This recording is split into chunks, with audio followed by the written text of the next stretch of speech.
Hello church knowing the life YouTube ఛానల్కి స్వాగతం.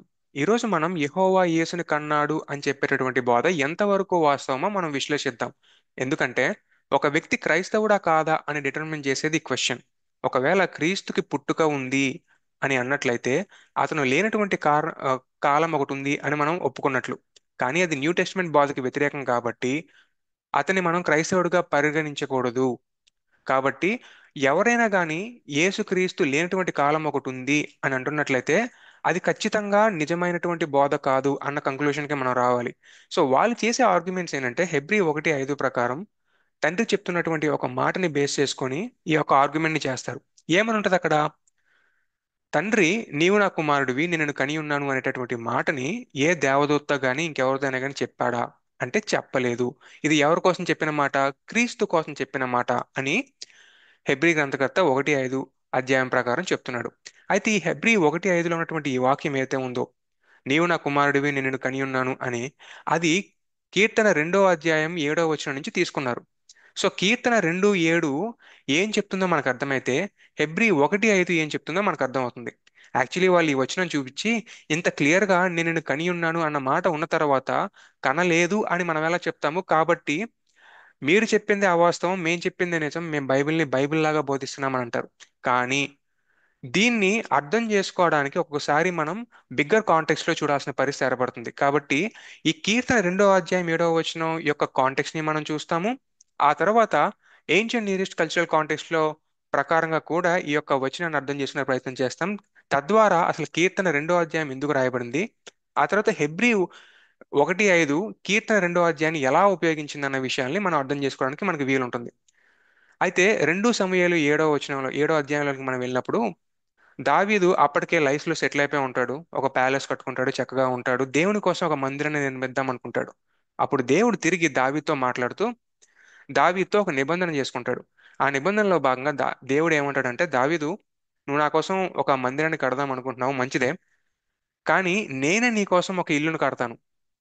ఆ ఇల్లు ఏంటి అంటే ఇటర్నల్ డైనాసిటీ.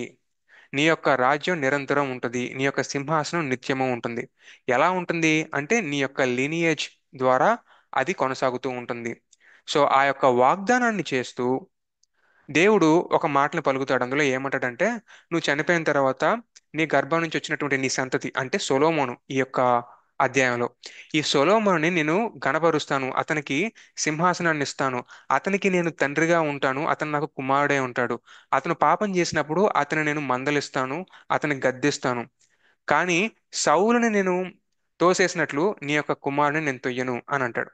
మరి సొలొమోను నిరంతరం జీవించి ఉన్నాడు కదా. కాబట్టి సొలొమోను తర్వాత సొలొమోను కుమారులు ఎవరైతే రాజ్యాన్ని పరిపాలిస్తారో వాళ్ళకి మళ్ళీ ఇదే ప్యాటర్న్ అప్లై అవుతుంది. ఏంటి? అతనికి దేవుడు తండ్రిగా ఉంటాడు, అతను దేవుడికి కుమారుడుగా ఉంటాడు. అతను తప్పులు చేసినప్పుడు దేవుడు ఆ రాజుని మందలించి ఆ యొక్క లీనియేజ్ని, ఆ యొక్క రాచరికాన్ని దావీదు వంశం నుంచి కొనసాగిస్తూ ఉంటాడు.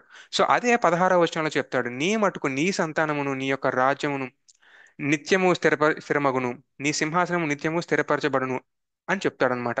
సో అలా స్థిరంగా ఉండాలి అని అంటే సొలొమోను, ఆ సొలొమోను తర్వాత వచ్చినటువంటి నెక్స్ట్ రాజుకి, ఆ తర్వాత వచ్చినటువంటి నెక్స్ట్ రాజుకి, ఆ తర్వాత వచ్చేటటువంటి నెక్స్ట్ రాజుకి దేవుడే తండ్రిగా ఉండాలి. అలాగే ఆ యొక్క రాజు దేవునికి కుమారుడుగా ఉండాలి. వాళ్ళు పాపాలు చేస్తున్నప్పుడు దేవుడు వాళ్ళని గద్దించి వాళ్ళకి బుద్ధి చెప్పి వాళ్ళని సరైన మార్గంలో పెడతాడు. ఒకవేళ వారు గనక ఆశీర్వాదకరంగా దేవుని చెప్పినటువంటి మార్గంలో నడుచుకుంటూ ఉన్నట్లయితే రాజ్యం ఆశీర్వాదకరంగా ఉంటుంది. లేనట్లయితే అది ఖచ్చితంగా దాని యొక్క పర్యవసానాలు అనుభవిస్తుంది ద్వితీయోపదేశకాండం ప్రకారం. అఫ్ కోర్స్ సొలొమోన్ అలా ఉండలేడు కాబట్టి రాజ్యం రెండుగా చీలిపోతుంది. అయితే ఇది ఈ ఓవరాల్ కాంటెక్స్ట్ లో మనకి 2 కీర్తన అనేది రాయబడుతుంది. అక్కడ సొలొమోనుతో ఏమని చెప్తాడు అంటే, సొలొమోన్ అని మనం ప్రత్యేకంగా చెప్పకూడదులే కానీ ఇమీడియట్ ఫుల్ఫిల్మెంట్ సొలొమోను, కానీ ఇన్ జనరల్ గా దావీదు యొక్క వంశస్థులకి, దావీదు వంశంలో రాజులుగా వస్తున్న వాళ్ళకి దేవుడు చేసిన వాగ్దానం ఏంటి? నేను వారికి తండ్రిగా ఉంటాను, వారు నాకు కుమారులుగా ఉంటారు అని కదా. ఆ యొక్క లైన్ ని బేస్ చేసుకొని 2 కీర్తన అనేది రాయబడింది. ఈ 2 కీర్తన ఎందుకు రాయబడింది అని అంటే, ఆ రాజుని అభిషేకం చేస్తున్నప్పుడు ఈ యొక్క కీర్తన పాడతారనమాట. ఇది 4 సెక్షన్లుగా డివైడ్ అయిపోయి ఉంటది. ఫస్ట్ సెక్షన్లలో భూలోక రాజులందరూ కూడా ఈ యొక్క యెహోవా ఏర్పాటు చేసినటువంటి ఈ యొక్క మెస్సైకి అగేన్స్ట్ గా ఫైట్ చేస్తూ ఉంటారు. అయితే 4వ వచనం నుంచి 6వ వచనం దగ్గర ఉన్నటువంటి సెకండ్ సెక్షన్ ఏదైతే ఉందో దీన్ని అప్పుడు ఉన్నటువంటి ప్రీస్టులు పలుకుతారనమాట. 7వ వచనం నుంచి 9వ వచనం దగ్గర ఉండేది మూడో సెక్షన్. ఈ మూడో సెక్షన్ ని అక్కడ ఉన్నటువంటి రాజు పలుకుతాడు. ఏమని పలుకుతాడు? ఇదిగో, యెహోవా ఈ రోజు నాకు తండ్రిగా ఉన్నాడు. ఆయన నాతో చెప్పాడు, నేను ఆయనకి కుమారుడుగా నేనున్నాను. ఆయన నన్ను కన్నాడు అనమాట. నేను అడిగితే నాకు జనమల్ని స్వాస్థ్యంగా ఇస్తాడు, భూదిగంతాల వరకు నాకు సొత్తుగా ఇస్తాడు, నేను ఇనుపదండంతో నేను రూల్ చేస్తాను అని దేవుడు ఆయన పట్ల ఉన్నటువంటి ప్రణాళికని అక్కడ వ్యక్తపరుస్తాడు. ఆ తర్వాత అక్కడ ఉండేటటువంటి హెరాల్డ్ ఎవరైతే ఉంటారో ఆయన మిగతా ప్రజలందరికీ కూడా, చూశారు కదా, యెహోవా ఒక రాజుని నియమించాడు. ఈయన యొక్క పవర్ ఎంతవరకు ఉంటుందంటే భూదిగంతాల వరకు ఉంటుంది. ఈయన యొక్క రాజ్యం లేదా ఈయన యొక్క పవర్, ఈయన యొక్క అథారిటీ భూదిగంతాల వరకు ఉంటుంది. కాబట్టి మీరెవరు కూడా ఈ యొక్క రాజుకి ఎగెన్స్ట్ గా ఫైట్ చేయకండి. ఈ యొక్క రాజుని మీరు ముద్దు పెట్టుకోండి, ఈయన యొక్క కుమారుణ్ణి మీరు ముద్దు పెట్టుకోండి, ఆయనకి సర్వీస్ మీరు చెయ్యండి అని చెప్పేసి పలుకుతాడనమాట. ఇది ప్రతి సంవత్సరం జరుగుతుంది, లేదంటే కొత్తగా రాజుని నియమింపజేసినప్పుడు కూడా జరుగుతుంది. అంటే ఒలివా ఆయిల్ ని అభిషేకం చేస్తూ ఆ యొక్క ఆయిల్ తోటి ఎప్పుడైతే రాజుని నియమిస్తాడో అప్పుడు ఈ మాటలన్నీ పలుకుతారనమాట. కాబట్టి ఇది ఈ హిస్టారికల్ కాంటెక్స్ట్. ఈ హిస్టారికల్ కాంటెక్స్ట్ లో ఉన్నటువంటి ఈ పదజాలం ఏదైతే ఉందో, నేను నీ తండ్రిని, నేను నిన్ను కని ఉన్నాను అనేటటువంటి లాంగ్వేజ్ ఏదైతే ఉందో దాన్ని ఏన్షియన్ ఇయరిష్ కల్చరల్ కాంటెక్స్ట్ లో మనం అబ్జర్వ్ చేసినప్పుడు అది ఒక దేవుడికి ఆ యొక్క ప్రాంతాల్లో ఉన్నటువంటి రాజుకి మధ్య ఉన్నటువంటి రిలేషన్షిప్ అని మనకు అర్థమవుతుంది. అప్పట్లో ఎలాగుండేదంటే ఒక్కొక్క ప్రాంతంలో ఒక దేవుడు ఉండేవాడు. ఆ యొక్క దేవుళ్ళు ఒక రాజుని నియమించుకునేవారు. ఆ యొక్క రాజు ఆ యొక్క దేవుడికి కుమారుడిగా ఉంటారు. వాళ్ళ యొక్క రాజ్యాన్ని ఈ యొక్క రాజు ద్వారా ఆ దేవుళ్ళు పరిపాలన చేస్తూ ఉంటారన్నమాట. సో ఒకవేళ ఆ యొక్క రాజు ఈ యొక్క దేవుడికి ఆగ్రహాన్ని కల్పిస్తే ఆ యొక్క దేవుడు ఈ యొక్క రాజ్యాన్ని నాశనం చేస్తాడు. ఒకవేళ ఆ యొక్క రాజు ఆ యొక్క దేవతని ప్లీజ్ చేస్తే, అపీస్ చేస్తే, దెన్ డెఫినెట్లీ ఆ యొక్క దేవత యొక్క అనుగ్రహం ఆ రాజ్యం మీద ఉంటుంది. సో ఇది అక్కడ వాళ్ళకు ఉన్నటువంటి ఫండమెంటల్ బిలీఫ్. సో ఇక్కడ రాజు ఒక మీడియేటర్ గా ఉంటూ ఆ దేవుడికి ఈ యొక్క ప్రాంతంలో ఉన్నటువంటి ప్రజలకి ఆ యొక్క దేవుని యొక్క రాజ్యాన్ని విస్తరింపజేసేలాగా, అంటే ఆ యొక్క దేవత యొక్క రాజ్యాన్ని విస్తరింపజేసేలాగా వాళ్ళు ఒక మీడియేటర్ గా పనిచేస్తారనమాట. ఈ యొక్క కాంటెక్స్ట్ ఏదైతే ఉందో ఇది మనం ఏన్షియన్ నియర్ ఈస్ట్ మొత్తంలోనూ చూడొచ్చు. ఫర్ ఎగ్జాంపుల్, ఐగుప్తులో చూసుకున్నప్పుడు ఐగుప్తులో ఉన్నటువంటి రాజుల్ని సెమీ డివైన్ ఫిగర్స్ గా చూస్తారనమాట. అక్కడ ఒక రాజు ఉంటాడు, ఆ రాజు పేరు హారంహెబ్. ఈ హారంహెబ్ తోటి అమున్ రే అనేటటువంటి ఐగుప్తు దేవుడు మాట్లాడుతూ ఈ మాట అంటాడు: నిన్ను నేను, నువ్వు నా శరీరం నుంచి వచ్చినటువంటి నా కుమారుడివి, నువ్వు నా వారసుడివి అని అంటారు. అలానే మెసపటోమియాలో చూసినప్పుడు కూడా సేమ్ ఇలాంటి లాంగ్వేజే ఉపయోగిస్తారు. అక్కడ దేవుళ్ళు ఆ యొక్క రాజుల్ని కన్నట్టు, వాళ్ళని పోషించినట్లు ఈ యొక్క మాటలు చెప్తారనమాట. సో దీని యొక్క అర్థం ఏంటి అని అంటే, ఆ యొక్క దేవుడు ఈ యొక్క రాజుని ఎలక్ట్ చేసుకొని అతనికి రాజ్యాన్ని ఇచ్చాడు అని అర్థం అనమాట. సో ఒక రాజుని నియమిస్తున్నప్పుడు ఇలాంటి మాటలు మాట్లాడతారన్న విషయాన్ని మనం అర్థం చేసుకోవాలి. అలాగే అసిరియాలో కూడా సేమ్ ఇలాంటి లాంగ్వేజ్ ని ఉపయోగిస్తారు. అక్కడ ఈషర్ హద్దౌన్ అనేటువంటి ఒక రాజు ఉంటాడు. ఆ రాజుకి ఇష్తార్ అనేటటువంటి ఒక దేవత మాట్లాడుతూ ఇలా అంటుంది: నేనే నీకు తండ్రిని, నేనే నీకు తల్లిని, నిన్ను నా యొక్క రెక్కల కింద నిన్ను పోషించాను, నిన్ను పెంచాను అని అంటుందన్నమాట. అలానే అషుర్బానిపాల్ అని చెప్పేసి ఇంకొక రాజు ఉంటాడు. ఆ రాజు కూడా ఒక మాట చెప్తాడు ఏంటంటే, నాకు తండ్రి లేడు, తల్లి లేదు, నేను నా యొక్క దేవత యొక్క ఒడిలో పెరిగిన వాడిని. నాకు నినివే తల్లి నన్ను భరించి నాకు ఈ యొక్క రాచరికాన్ని ఇచ్చింది. అలాగే అర్బెలా తల్లి నన్ను సృష్టించి నాకు నిత్య జీవాన్ని ఇచ్చింది అని అషుర్బానిపాల్ చెప్తాడు. అంత మాత్రమే కాదు, యుగానిటిక్ లిటరేచర్ లో కూడా మనం ఇలాంటి కొన్ని సైటింగ్సే మనం చూస్తాం. అక్కడ కెరెట్ అనేటటువంటి ఒక రాజు ఉంటాడు. ఆ రాజు ఎల్ అనేటటువంటి దేవుని యొక్క కుమారుడుగా ఆ, పిలువబడతాడనమాట. సో ఈ యొక్క సర్వే బట్టి మనకు అర్థమయ్యవలసిన విషయం ఏంటంటే, ఆ రోజుల్లో రాజుని దేవుని యొక్క కుమారుడిగా చూసేవారు, దేవుడి యొక్క రిప్రజెంటేటివ్ గా చూసేవారు అనమాట. సో ఇక్కడ ఎప్పుడైతే యెహోవా ఈ యొక్క మాట రాజు గురించి చెప్తున్నాడో దాని ఉద్దేశం ఏంటంటే, యెహోవా యొక్క రూల్ ని, ఆయన యొక్క రిజీమ్ ని, ఆయన యొక్క రాజ్యాన్ని ఈ యొక్క రాజు ద్వారా యెహోవా చేయిస్తున్నాడని మనం అర్థం చేసుకోవాలి. అయితే ఐగుప్తులో ఆ యొక్క రాజులు సెమీ డివైన్ ఫిగర్స్ గా కొనియాడబడతారనమాట. కానీ ఇక్కడ మాత్రం బై నేచర్ ఆయన దేవుడిగా మారతాడని చెప్పడం ఆయన ఉద్దేశం కాదు. బై కవనెంట్ ఆయన యొక్క వారసుడిగా ఆయన ఉంటాడు అని మనం అర్థం చేసుకోవాలి. ఎందుకంటే ఈ రెండో కీర్తన కూడా, అందులో రాయబడేటువంటి వాక్యాలు రెండో సమూయేల్లో దావీదుకి ఇచ్చినటువంటి నిబంధన వాక్యాలను ఇక్కడ జోడించి పెడతాం జరిగింది కాబట్టి నిబంధన సహితంగా ఆ యొక్క రాజు కుమారత్వంలోనికి వెళ్తాడు దేవునితోటి. సో ఇలా అడాప్ట్ చేసుకోవడం అనేటటువంటి పదం కూడా ఎందుకు ఇక్కడ ఉపయోగించబడింది అని అంటే, అడాప్ట్ చేసుకున్న తర్వాత ఒక కుమారుడు తండ్రికి సొంత కుమారులాగా అవుతాడు. మనం డిసోన్ చేసుకుందాం అనుకున్నా అది తెగదు, మనం తెంచుకుందాం అనుకున్నా ఆ యొక్క రిలేషన్షిప్ తెగదు. సో దేవుడు ఎందుకు ఈ యొక్క లాంగ్వేజ్ ని ఉపయోగించాడు ఇక్కడ అని అంటే, నీ నీకు నేను చేసే వాగ్దానం పట్ల నేను నిబద్ధత కలిగి ఉంటాను, నిన్ను నేను ఎన్నడూ విడిచిపెట్టను, నువ్వు ఎలాగున్నా కానీ, నీ పిల్లలు ఎలాగున్నా కానీ ఆ యొక్క రాజ్యం, నీ యొక్క రాజ్యం మాత్రం స్థిరంగా నిలబడి ఉంటుంది అనేటటువంటి వాగ్దానాన్ని అక్కడ చేశాడు. సో ఆ రిలేషన్షిప్ చాలా బలంగా ఉంది. దేవునికి ఆ యొక్క దావీదుకి మధ్య రిలేషన్షిప్, లేదా ఆ యొక్క రాజరికానికి మధ్య రిలేషన్షిప్ చాలా బలంగా ఉంటుంది అనేటువంటి విషయాన్ని తెలియజేయడానికి అక్కడ అడాప్షన్ అనేటువంటి ఒక లాంగ్వేజ్ ని ఉపయోగించడం జరిగింది. అయితే నీవు నా కుమారుడివి, నేను నిన్ను కని ఉన్నాను అనేటటువంటి మాట దేనికి సూచన అనంటే, ఆ మనిషి ఆ రోజు రాజుగా పట్టాభిషేకుడు అవుతున్నాడు. ఆ రోజు నుంచి అతనికి పవర్ వచ్చింది, అతనికి అథారిటీ వచ్చింది, అతని యొక్క రోల్ చేంజ్ అయింది, అతని యొక్క స్టేటస్ చేంజ్ అయింది అన్న విషయాన్ని తెలియజేయడానికి అక్కడ ఆ యొక్క పదజాలాన్ని వాడారు. తప్పితే నిజంగా అక్కడ రాజుని యెహోవా కన్నాడు అని కాదు. అలా అనుకుంటే ఇందాక మనం చూపించినటువంటి ఐగుప్తు దేవతలు కూడా సేమ్ అవే మాటలు చెప్పాయి.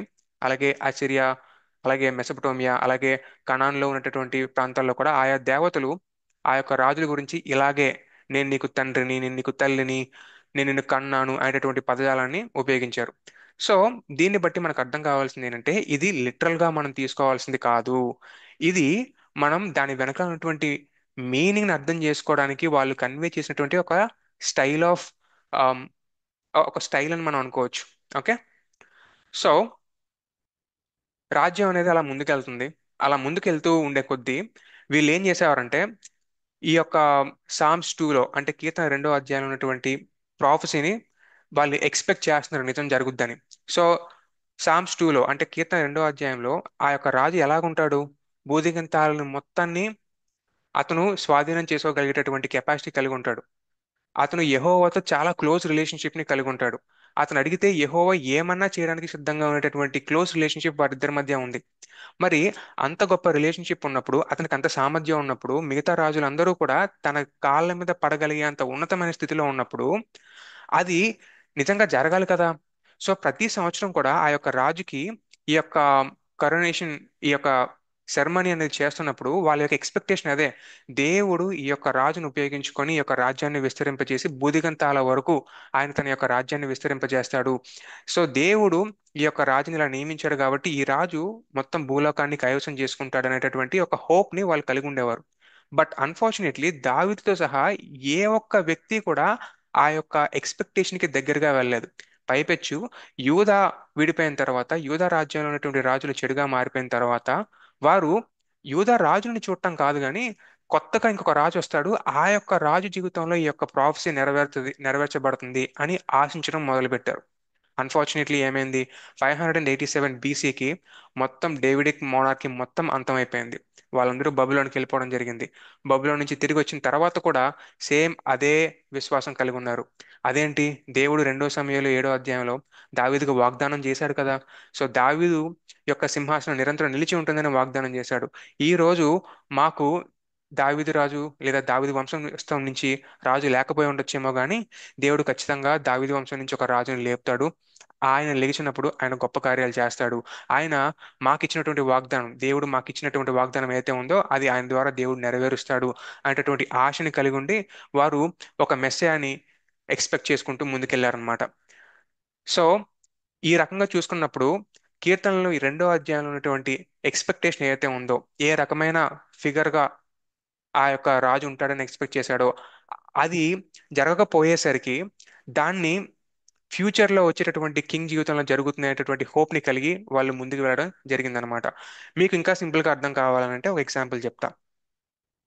ఒక తండ్రి ఉన్నాడు, తండ్రికి 10 కుమారులు ఉన్నారు. అందులో ఒకడు పొట్టిగా ఉంటాడు, ఒకడు పొడుగ్గా ఉంటాడు, ఒకడు లావుగా ఉంటాడు, ఒకడు సన్నగా ఉంటాడు, ఒకడు చిన్నగా ఉంటాడు, ఒకడు పెద్దగా ఉంటాడు, ఇలా రకరకాలుగా ఉన్నారు. ఆ యొక్క తండ్రి ఒక చొక్కాని కొనుక్కొచ్చి ఆ చొక్కా మీద నా ప్రియమైన కుమారుడికి అని రాసి బయటికి వెళ్తాడు. సో అది చూసినటువంటి కుమారులు ఆ 10 మంది వచ్చి నా కోసమే కొన్నాడేమో అని చెప్పి ఫస్ట్ వాడు ఆ చొక్కా వేసుకుంటాడు, సరిపోదు.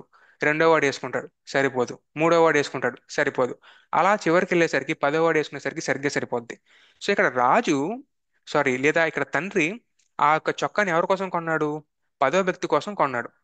మిగతా వాళ్ళ కోసం కొనలేదు. కానీ మిగతా వాళ్ళు కూడా రాజులు, ఆమె లైక్ సారీ, కుమారులేనా అంటే కుమారులే. కానీ ఇక్కడ తండ్రి ఈ యొక్క చొక్కాని మాత్రం పదో కుమారుడు కోసమే కొన్నాడు. సో ఇక్కడ రెండో అధ్యాయంలో, కీర్తన రెండో అధ్యాయంలో ఉన్నటువంటి ఆ రాజు ఎవరైతే మనకు కనిపిస్తున్నారో, ఏది యెహోవాతో చాలా క్లోజ్ అసోసియేషన్ కలిగి ఉన్నటువంటి వ్యక్తి, భూదిగంతాల వరకు తన యొక్క రాజ్యాన్ని విస్తరింపజేయగలిగేటటువంటి వ్యక్తి, భూలోక రాజులందరి మీద ఆధిపత్యాన్ని చెలాయించగలిగేటటువంటి సమర్థుడు. ఈ యొక్క రాజరికం ఏదైతే ఉందో అది చాలా పెద్దగా ఉంది. అందులో దావీదు ఫిట్ గాడు, సొలొమోను ఫిట్ గాడు, అహాజు ఫిట్ గాడు, ఎవ్వరు ఫిట్ గారు అందులో. ఎవరిని మనం చూసుకున్నా కానీ ఎవరు అందులో ఫిట్ అయ్యే పరిస్థితి లేదు. సో ఎవరికి అపరిస్తుంది అంటే ఏసైకి మాత్రమే అపరిస్తుంది. అది ఎలా మనం అక్కడ దాకా వెళ్తున్నాం అన్న విషయాన్ని మనం తర్వాత తెలుసుకుందాం. అయితే ఈ యొక్క కీర్తన రాయబడింది 1000 BC ఆ టైంలో రాయబడింది అనమాట. ఆ తర్వాత యెషయా వస్తాడు. యెషయా ఒక 300 ఏళ్ళకి వచ్చి ఒక మాట చెప్తాడు. ఏమనంటే, ఈ యొక్క రాజులు ఎంత దారుణంగా ఉన్నప్పటికీ దేవుడు ఒక కుమారుని ఇస్తాడు. ఆ యొక్క కుమారుడు ఎలాగుంటాడనంటే, అతని భుజాల మీద రాజ్యభారం ఉంటుంది అని చెప్పి అంటాడు. సో ఇప్పుడు దాకా మనం ఒక విషయాన్ని గమనించాం. ఏంటి? 2 సమూయేలు 7వ అధ్యాయంలో దావీదు యొక్క రాజ్యం నిరంతరం సాగుతూనే ఉంటుందని చెప్పాడు, కానీ అది ఎలా సాగుతుందన్న విషయాన్ని చెప్పలేదు. అది ఎలా సాగుతుందన్న విషయాన్ని యెషయా ద్వారా, ఆ తర్వాత వచ్చేటటువంటి ప్రవక్తల ద్వారా దేవుడు ఆ విషయాన్ని చెప్పుకుంటూ వచ్చాడు. సో యెషయా మనకి ఒక రాజుని పరిచయం చేస్తున్నాడు. ఒక రాజుని, ఆ యొక్క రాజ్యం మీద, ఆ యొక్క రాజు మీద రాజ్యభారం ఉంటుంది అనే విషయాన్ని కన్వే చేస్తాడు. ఆ తర్వాత 100 ఏళ్ళకి ఇర్మియా వస్తాడు. ఇర్మియా వచ్చి దావీదుకి ఒక చిగురు పడుతుంది, ఒక నీతి చిగురు పడుతుంది. దావీదు యొక్క నీతి చిగురు ఒకటి పడుతుంది. అతడు రాజుగా ఉంటాడు, అతను వివేకంగా ఉంటాడు, అతను నీతి న్యాయాల్ని పాటిస్తాడు అని అంటారు. అంటే అతనిలో పాపం ఉండదన్నట్టుగా ఆ యొక్క రాజుని వర్ణిస్తారు. ఆ తర్వాత యెహెజ్కేలు దగ్గరికి వచ్చేసరికి ఆ యొక్క రాజు యొక్క రాజరికం అనేది నిరంతరం నిలిచి ఉంటుంది అని మనకు అర్థమవుతుంది. సో దీన్ని బట్టి వీళ్ళందరూ కూడా ఒక రాజు గురించి స్పెసిఫికలీ మాట్లాడుతుండడం మనం గమనించగలుగుతాం. సో ఇప్పుడు ఇదే విషయాన్ని బబులోను చెర నుంచి బయటకు వచ్చినటువంటి వ్యక్తులు అర్థం చేసుకొని ఈ యొక్క కొత్త రెవల్యూషన్ యొక్క పరిధిలో నుంచి దేవుడు అసలు ఏం చెప్పదలుచుకున్నాడో అర్థం చేసుకునే ప్రయత్నం చేశారు. 2 సమూయేలు 7వ అధ్యాయాన్ని మనం చూస్తున్నప్పుడు భూలోకంలో దాన్ని మనం చూడొచ్చు. దేవుడు ఎలాగ ఈ యొక్క ఆ, ఈ యొక్క ప్లాన్ ని ఇంప్లిమెంట్ చేస్తున్నాడో మనం చూడొచ్చు. కానీ దేవుడి యొక్క ప్రణాళిక తర్వాత వచ్చినటువంటి ప్రవక్తల ద్వారా తెలియజేశాడు కాబట్టి బబులోన్ చెర నుంచి బయటకు వచ్చినటువంటి వ్యక్తులు ఎవరైతే ఉంటారో వారు తిరిగి ఈ యొక్క కథను చూస్తున్నప్పుడు దేవుని యొక్క కోణంలో నుంచి దాన్ని చూసి దేవుని యొక్క మనసుని లిఖించడం స్టార్ట్ చేశారు. అదే దినవృత్తాంతాలు. దినవృత్తాంతాలు మన బైబిల్లో స- రాజులు సమూయేలు తర్వాత ఉంటుంది, కానీ నిజానికి అది 400 BCలో రాయబడింది అనమాట.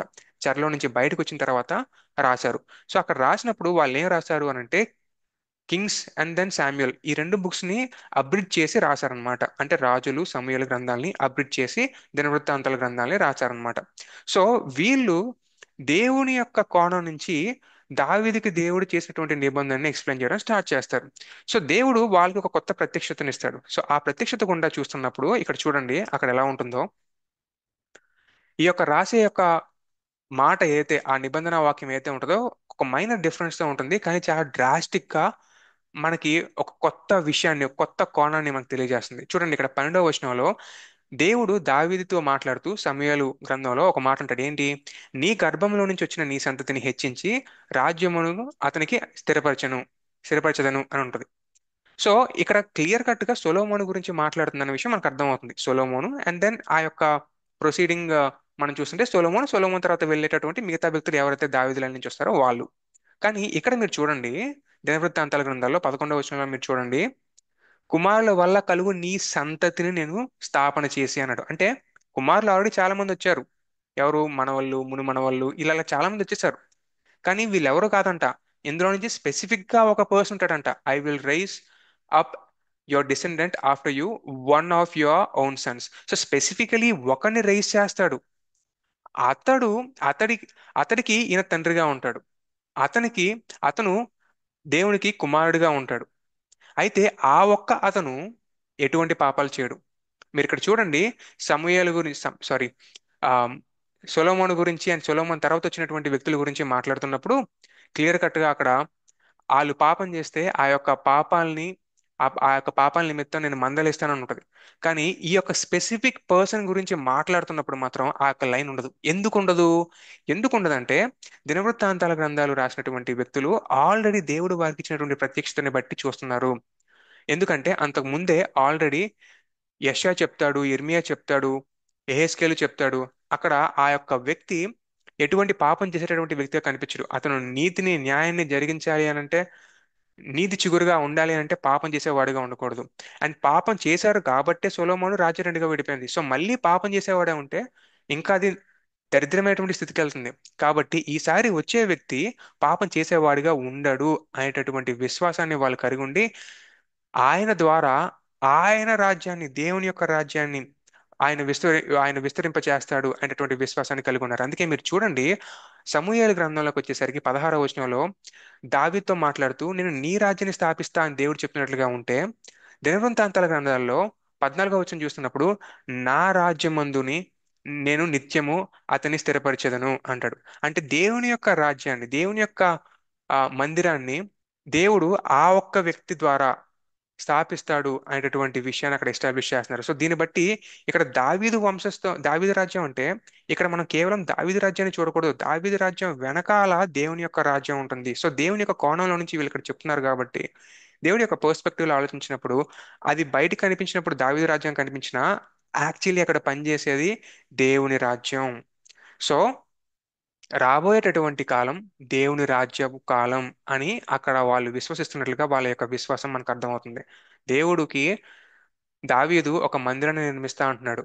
కానీ మందిరం యొక్క పర్పస్ ఏంటి అని అంటే మనుషుల్ని క్లెన్స్ చేసి దేవునికి మనిషికి మధ్య ఒక సంబంధాన్ని ఏర్పాటు చేసేది. దావీదు ఏమంటున్నాడంటే, దేవా నీ కోసం నేను ఒక మందిరాన్ని నిర్మిస్తే అక్కడ నువ్వు ఉండు అంటున్నాడు. కానీ దేవుడు యొక్క ప్రణాళిక ఎలాగుందంటే త్రూ అవుట్ ద హిస్టరీ మనం చూస్తున్నప్పుడు, నేను అక్కడెక్కడ ఉండడానికి కాదు, నేను మీలో ఉంటా, మీ మధ్య ఉంటా. సో అందుకోసం రచించినటువంటి ప్రణాళికని దావీదు వంశం ద్వారా ఆయన నెరవేరుస్తాడు. ఎలా అంటే దావీదు వంశం ద్వారా ఆయన వచ్చి, ఆయన మరణించి తిరిగి లేచి, ఆయన పరిశుద్ధాత్మని పంపి ఆయన యొక్క వాక్కి విధేయత చూపించినటువంటి వాళ్ళలో త్రియేక దేవుడు నివసించి అలాగా ఆయన యొక్క టెంపుల్ని ఆయన విస్తరింపజేసుకుంటాడు. సో అసలైనటువంటి టెంపుల్ యొక్క పర్పస్ ఏదైతే ఉందో, అంటే మనకి అనుగ్రహించబడాల్సిన రక్షణకి మూలం ఏదైతే ఉందో, ఆ యొక్క మూలం, ఆ యొక్క సాల్వేషన్ ప్లాన్ అనేది దావీదు యొక్క వంశం నుంచి జరగబడుతుంది. సో దావీదు కేవలం ఒక మందిరం కట్టేసి ఊరుకుంటా అనుకుంటున్నాడు. కానీ దేవుడు ఆ మందిరం యొక్క అసలైన పర్పస్ దావీదు యొక్క వంశం నుంచే నెరవేర్చడం జరిగింది. సో ఈ యొక్క ప్లాన్ అంతా దా హిబ్రియల్కి రాసినటువంటి పత్రికలో ఉన్నటువంటి వ్యక్తికి ఉంది కాబట్టి ఆ యొక్క వ్యక్తి సామ్స్ 2 అలాగే సమూయేలు గ్రంథంలో ఉన్నటువంటి వాగ్దానాల్ని కోట్ చేస్తూ యేసయ్య నిజమైనటువంటి రాజు. ఆ చొక్కాలో అంతకు ముందు ఉన్నటువంటి 9 మంది వ్యక్తులు పట్టలేదు. ఆ 10వ వ్యక్తి యేసయ్యే. ఆయనకే సమస్త విషయం మీద డొమినియన్ ఉంది. ఆయనకే మొత్తం అధికారం ఉంది. ఆయన కిందకి కేవలం రాజులు మాత్రమే కాదు, అంధకార శక్తులు కూడా ఆయన మాట వింటాయి. ఆయనకి సర్వ డొమినియన్ అనేది ఉంది. ఆయనే నిజమైన రాజు. మిగతా వాళ్ళు ఎవరు కూడా ఆ యొక్క వాగ్దానంలో ఫిట్ కాలేరు. మనం ఎవరి కోసమైతే వేచి చూస్తున్నామో ఇన్నాళ్ళుగా, ఏది ఆ కీర్తన రాయబడ్డప్పటి నుంచి ఆ కరోనేషన్ చేస్తున్నప్పుడు, ఆ యొక్క పట్టాభిషేకం చేస్తున్నప్పుడు ఈ యొక్క రాజులు ఈ యొక్క వాగ్దానాలు నెరవేరుతాయేమో అని చెప్పి ప్రతి ఒక్క రాజుని చూసి డిసప్పాయింట్ అయిపోతూ వస్తున్నాం. కానీ అలా డిసప్పాయింట్ అవ్వాల్సిన అవసరం లేకుండా ఆ యొక్క వాగ్దానాన్ని నెరవేర్చింది యేసుక్రీస్తు. యేసుక్రీస్తులో ఇప్పుడు కీర్తన 2వ అధ్యాయంలో ఉన్నటువంటి వాగ్దానం నెరవేరింది. ఆయనలో ఇవన్నీ కూడా ఫుల్ఫిల్ అయినాయి. ఆయనే నిజమైన రాజు అని హెబ్రీ గ్రంథకర్త అక్కడ చెప్తున్నాడు. సో నీవు నా కుమారుడివి, నేను కని ఉన్నాను అనేటటువంటి మాట కోటాను కోట్ల దేవతల మధ్య క్రీస్తు ఒకరోజు జన్మించాడని చెప్పడానికి కాదు. ఆ యొక్క సాల్వేషన్ ప్లాన్ అందులో ఉంది. అందులో వాగ్దానం ఉంది. అందులో నిబంధన ఉంది. వీటన్నిటి యొక్క దృష్టికోణంలో ఆ యొక్క మాటలు రచించబడ్డాయి. సో ఒకవేళ లిటరల్ గా నేను తీసుకుంటాను, దాన్ని అలాగే అర్థం చేసుకుంటాను అనుకుంటే మీరు అప్పుడు ఏమనుకోవాలంటే అసిరియా దేవతలు, అలాగే ఈజిప్ట్ దేవతలు, అలాగే మెసపోటేమియా కనాను దేవతలు కూడా ఆయా రాజులు నిజంగా కన్నాయి అని మనం అర్థం చేసుకోవాలి. కాబట్టి ఈ యొక్క వాక్యాన్ని దాని యొక్క ఓన్ కల్చరల్ కాంటెక్స్ట్ లో ఉపయోగించి చూసినప్పుడు ఇంత పెద్ద మెసేజ్, ఇంత పెద్ద సాల్వేషన్ ప్లాన్ అందులో దాచి ఉంచాడనే విషయం మనకు అర్థమవుతుంది. అయితే వాళ్ళు ఇంకో మాట ఏమంటారంటే సామెతలు 8వ అధ్యాయంలో జ్ఞానం ఉంటది కదా, ఆ జ్ఞానం అనేది దేవుడి దగ్గర నుంచి పుట్టింది కదా. యేసుక్రీస్తు జ్ఞానమే ఉన్నాడు కదా, కాబట్టి యేసుక్రీస్తు పుట్టాడు. యేసుక్రీస్తు లేని కాలం కూడా ఒకటి ఉంది అని అంటారు. సో అదేంటి, దాన్ని మనం ఎలా ఆన్సర్ చేస్తాం అన్న విషయాన్ని కూడా మళ్ళీ మనం తిరిగి వచ్చి తర్వాత సెక్షన్లో మనం తెలుసుకుందాం. అంతవరకు సెలవు. బాయ్.